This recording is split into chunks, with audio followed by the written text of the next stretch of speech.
Hello student, success coaching classes में आपका स्वागत है। तो आज हम लोग डिस्कस करने वाले हैं क्लास 8 का सब्जेक्ट जो आपका साइंस है। 2025 का आपका ये ऑफिशियल मॉडल पेपर है जो आपका एग्जाम 28 जनवरी को होने वाला है। उसके लिए आपको मोस्ट इंपॉर्टेंट आपको क्वेश्चन इस वीडियो में होने वाला है, तो इसलिए वीडियो बहुत ही ज़्यादा इंपॉर्टेंट होने वाला है। टोटल आपको 50 प्रश्न आपको फाइनल एग्जाम 28 जनवरी को आने वाला है, इसमें आपको 50 प्रश्न होने वाला है। तो चलिए हम लोग देखते हैं पहला सवाल यहाँ पर क्या बोल रहा है। जो सूक्ष्म जीव का निवास कहाँ रहता है, वायु में, पानी में, जीवित वस्तुओं में या इनमें सभी। तो याद रखिएगा इनमें से सभी हो जाएगा। आगे देखते हैं निम्नलिखित में से कौन सा रोग मच्छर के काटने से फैलता है। तो याद रखिएगा आपको मच्छर को काटने से क्या फैलता है, मलेरिया फैलता है। आगे हम लोग तीसरा सवाल में देखते हैं बायोडीजल के निर्माण में कौन सूक्ष्मजीव सहायक है। तो याद रखिए इसका राइट आंसर हो जाएगा आपका शैवाल हो जाएगा। आगे यदि हम लोग देखते हैं क्वेश्चन नंबर 4 क्या बोल रहा है।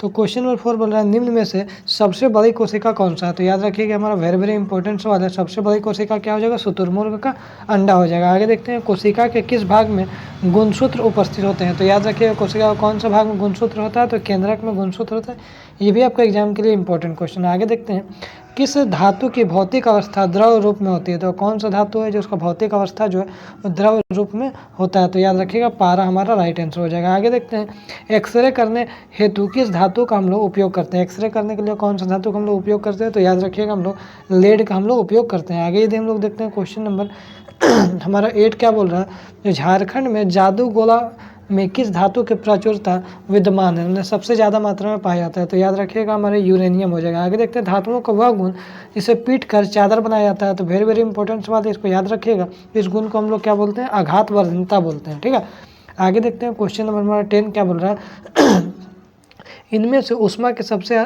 कम चालक धातु कौन सा। हमने सबसे कम चालक जो है धातु कौन सा ऊष्मा का। तो याद रखिएगा इसका राइट आंसर हो जाएगा हमारा ऑप्शन नंबर बी हो जाएगा, पारा हो जाएगा। आगे देखिए निम्नलिखित में से कौन सा घोल विद्युत का कुचालक है। कौन सा घोल विद्युत का कुचालक है। तो याद रखिएगा इसका राइट आंसर हो जाएगा हमारा ऑप्शन नंबर डी हो जाएगा। आशुद्ध जल जो है शुद्ध पानी हमारा क्या विद्युत का कुचालक हो जाएगा। ठीक है, बाकी नींबू का रस, सिरका, नल का पानी, ये सब हमारा क्या हो जाएगा विद्युत का सुचालक हो जाएगा। आगे यदि हम लोग देखते हैं क्वेश्चन नंबर हमारा 12 क्या बोल रहा है किसी धातु पर इच्छित धातु की निक्षेपित करने की प्रक्रिया को क्या कहते हैं। तो याद रखिएगा इस प्रक्रिया को हम लोग क्या बोलते हैं, विद्युत लेपन बोलते हैं। आगे देखिए निम्नलिखित में से किसमें आंतरिक जनन होता है। तो आंतरिक जो जनन है किसमें होता है, मुर्गी में हमारा क्या होता है, आंतरिक जनन होता है। आगे यदि हम लोग देखते हैं क्वेश्चन नंबर 14 क्या बोल रहा है हाइड्रा में जनन की विधि है। हाइड्रा में जनन की जो विधि है किसमें है। तो याद रखिएगा इसका राइट आंसर हो जाएगा आपका मुकुलन हो जाएगा। आगे देखते हैं पृथ्वी की सतह से ऊंचाई के बढ़ने पर कौन कौन सा वायुमंडलीय दबाव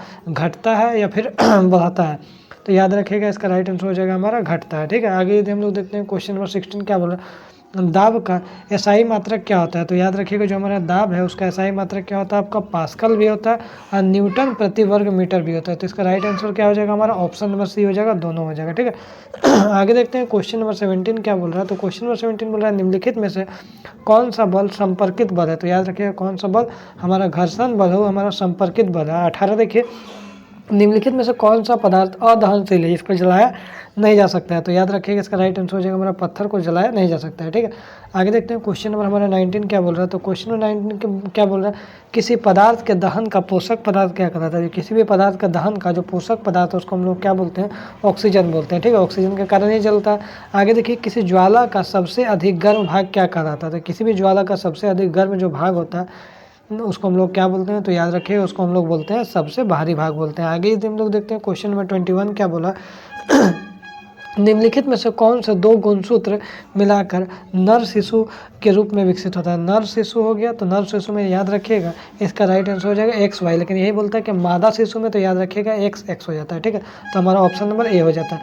आगे देखिए विश्व एड्स दिवस कब मनाया जाता है। तो याद रखिए विश्व एड्स दिवस 1 दिसंबर को मनाया जाता है। इंपॉर्टेंट सवाल है। आगे यदि हम लोग देखते हैं क्वेश्चन नंबर 23 क्या बोल रहा है स्त्रियों में होने वाले मासिक स्राव की अवधि कितना दिन का होता है। तो याद रखिएगा हमारा नॉर्मली 18 दिन होता है। ऑप्शन नंबर डी क्या हो जाएगा, बिल्कुल राइट आंसर हो जाएगा। आगे ही हम लोग देखते हैं 24 के समतल दर्पण में बना प्रतिबिंब कैसा होता है। समतल दर्पण में प्रतिबिंब क्या बनता है, आभासी बनता है। ठीक है, आगे यदि हम लोग देखते हैं 25 क्या होता है वह यंत्र जो दृष्टि रेखा पर नहीं रहने वाले वस्तुओं को भी दिखाया जा सकता है, तो परिस्कोप पेरिस्कोप हो जाएगा। ऑप्शन नंबर हमारा ए बिल्कुल राइट आंसर हो जाएगा। आगे यदि हम लोग देखते हैं आंख में प्रवेश करने वाली प्रकाश की मात्रा को कौन कंट्रोल करता है, तो याद रखिएगा इसका राइट आंसर हो जाएगा हमारा ऑप्शन नंबर ए पुतली कंट्रोल करता है। आगे यदि हम लोग देखते हैं क्वेश्चन नंबर 27 क्या बोल रहा है, जो वर्षा ऋतु में बोई जाने वाली एवं अक्टूबर से दिसंबर तक फसल की कटाई करने वाली कौन सा फसल है, तो याद रखिए एग्जाम के लिए इंपॉर्टेंट है, तो याद रखिए उसको हम लोग क्या बोलते हैं, खरीफ फसल बोलते हैं। आगे यदि हम लोग देखते हैं स्वपोषी का उदाहरण, जो अपना भोजन खुद बनाता है उसको हम लोग क्या बोलते हैं, स्वपोषी बोलते हैं। अमरूद का पौधा हो जाएगा। आगे देखते हैं क्वेश्चन नंबर 29 क्या बोल रहा है, हार्वेस्टर मशीन द्वारा फसल की डेस की जाती है, तो याद रखिए क्या किया था, तो इसका कटाई किया था। आगे देखते हैं क्वेश्चन नंबर 30 क्या बोल रहा है, बड़े शहरों में रात्रि में चांद तारे ग्रह उपग्रह क्यों नहीं दिखाई देते हैं, तो याद रखिएगा इसका राइट आंसर हो जाएगा हमारा ऑप्शन नंबर सी धूल हो जाएगा। धूल से भरे आसपास में कहीं खो जाते हैं। आगे यदि हम लोग देखते हैं क्वेश्चन नंबर 31 क्या बोल रहा है, सबसे दूर का ग्रह कौन सा है, तो सबसे दूर का ग्रह क्या हो जाएगा आपका नेपच्यून हो जाएगा।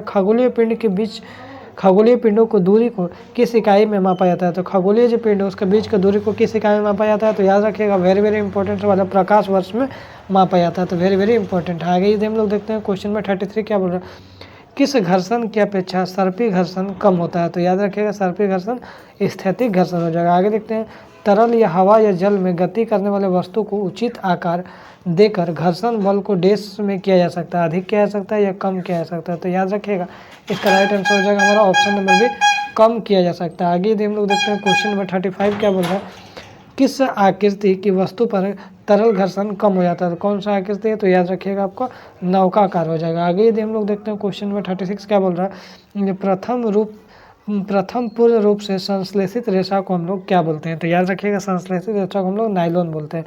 निम्नलिखित में से किसे धागे की मजबूती सबसे अधिक होती है, किस धागे की मजबूती होती है, तो याद रखिएगा हमारा ऑप्शन नंबर हमारा हो जाएगा सी नायलॉन धागा का जो है सबसे मजबूत होता है। ठीक है 37 का। आगे देखते हैं 38 क्या बोल रहा है,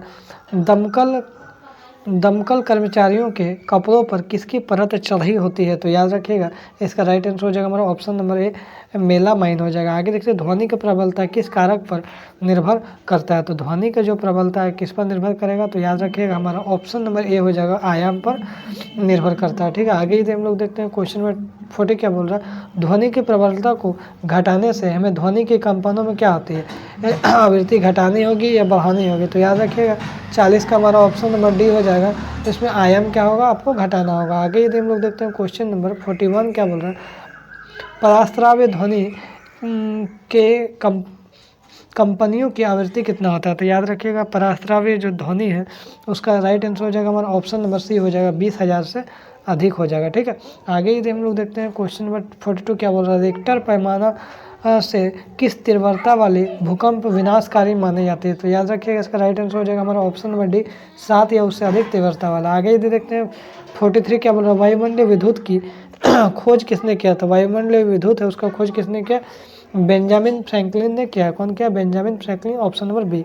आगे देखते हैं ऊन से रगड़ी हुई एबोनाइट की छड़ क्या होता है, तो याद रखिएगा इसका राइट आंसर हो जाएगा ऑप्शन नंबर डी रेशम से रगड़ी गई छड़ जो कांच के छड़ में क्या होता है प्रतिकर्षित करता है। आगे यदि देखते हैं 45 क्या बोलो, वायुमंडल में किस गैसों की वृद्धि करने से विश्व तापन की समस्या हो रही है, तो कौन सा गैस बढ़ रहा है, तो याद रखिए इसका राइट आंसर हो जाएगा कार्बन डाइऑक्साइड एवं मीथेन हो जाएगा। आइए देखते हैं क्वेश्चन नंबर 46 क्या है, पृथ्वी पर पाई जाने वाली विशाल विवर्तनिक प्लेटों की संख्या कितना है, तो याद रखिए कितना प्लेटों की संख्या, तो हमारा ऑप्शन नंबर ए 6 हो जाएगा। ताजमहल में लगे पत्थरों का क्षरण हो रहा है, इसका मुख्य कारण सबसे मेन कारण क्या है, तो याद रखिए हमारा ऑप्शन नंबर ए हो जाएगा अम्ल वर्षा हो जाएगा। आगे देखते हैं क्वेश्चन में द्वितीय प्रदूषक क्या है, तो याद रखिएगा हमारा जो द्वितीय प्रदूषक है तो हमारा क्या हो जाएगा सल्फर एवं नाइट्रोजन के अम्ल हो जाएगा। आगे देखते हैं 49 क्वेश्चन क्या बोल रहा है, कुछ प्रजातियों का विलुप्त होने और गायब होने का कारण क्या है, आवासों का विनाश, पेड़ लगाना, वनों का संरक्षण या शिकार, तो इसका राइट आंसर हो जाएगा हमारा ऑप्शन नंबर डी हो जाएगा। पहला और चौथा इसका राइट आंसर हो जाएगा, आवासों का विनाश हो जाएगा और दूसरा शिकार हो जाएगा। ठीक है। आगे देखते हैं लास्ट क्वेश्चन हमारा मोस्ट इंपॉर्टेंट क्वेश्चन है, जो पेट्रोलियम का कौन सा उत्पाद सड़क निर्माण हेतु उपयोग में लाया जाता है, तो याद रखिए विटामिन का उपयोग हम लोग करते हैं। ठीक है। तो इसमें आपको देखिए टॉप 50 क्वेश्चन जो आपको बताए हैं, इसी टाइप का क्वेश्चन आपका फाइनल एग्जाम जो आपका होने वाला है, फाइनल एग्जाम सेम आपको इसी पैटर्न पे क्वेश्चन होने वाला है, जो आपका फाइनल एग्जाम 28 जनवरी को होने वाला है। इसी तरह से आपको मोस्ट इंपॉर्टेंट क्वेश्चन मिलता रहेगा। तो यदि आप चैनल में पहली बार आए हैं तो चैनल को सब्सक्राइब जरूर कर लें। फिर मिलते हैं हम लोग नेक्स्ट वीडियो में। Thank you so much.